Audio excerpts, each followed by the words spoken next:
দিন যত যাচ্ছে ইনজুরি লিস্টটা আরও লম্বা হচ্ছে রিয়াল মাদ্রিদের। দিন কয়েক আগে চোট কাটিয়ে দলে ফিরেছেন কাভাভিঙ্গা, চুয়ামিনি ও এমবাপ্পে। এখনও মাঠের বাইরে ব্রাহিম দিয়াজ। এবার এই লিস্টে নতুন সংযুক্তি এদার মিলিতাও, দানি কারবাহাল ও ভিনিসিয়াস জুনিয়র।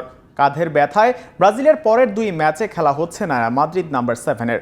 হাসান মেহেদি রিপোর্ট। চোটের মেলা যেন বসেছে রিয়াল মাদ্রিদ শিবিরে। একের পর এক তারকা ফুটবলার ছিটকে যাচ্ছেন চোটে পড়ে। সেই লিস্টে এবার যোগ হয়েছে ভিনিসিয়াসের নাম। ভিয়ারিয়ালের বিপক্ষে কাঁধে আঘাত পেয়ে মাঠ ছাড়েন রিয়াল নাম্বার 7। পরীক্ষা নিরীক্ষা শেষে মাদ্রিদ কর্তৃপক্ষ জানায় সার্ভিক্যাল চোট ধরা পড়েছে ভিনির কাঁধে। ভিনিসিয়াসের চোটে অবশ্য গ্যালাক্টিকোদের চেয়ে বেশি ক্ষতি হয়েছে ব্রাজিলেরই। বিশ্বকাপ বাছাই পর্বে 11ই অক্টোবর চিলি ও 16ই অক্টোবর পেরুর বিপক্ষে ম্যাচ দুটো মিস করবেন এই ফরওয়ার্ড। সদ্য ইনজুরি থেকে ফিরেছেন রদ্রিগো, চুয়ামিনি ও কামাভিঙ্গা।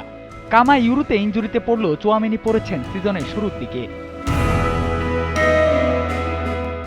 3 মাসের জন্য মাঠের বাইরে আছেন ব্রাহিম দিয়াজ। দলের সাথে নেই থিবো কর্তুয়াও। এদিকে এসিএল ইনজুরি সেরে এই মৌসুমে দলের সঙ্গে যোগ দেন এদার মিলিতাও। পুরনো জায়গায় আবারও ব্যথা অনুভব করায় ছিটকে গেলেন ম্যাচ কয়েকের জন্য। দানি কারবাহালের ইনজুরিটা তো সবারই জানা।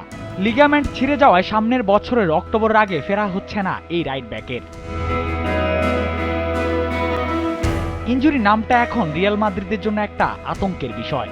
এসব হতাশা কিংবা আক্ষেপের দিনগুলোর কবে ইতি ঘটবে তা নিশ্চয়ই বিধাতাই বলতে পারবেন। হাসান মেহেদি, জিটিভি নিউজ।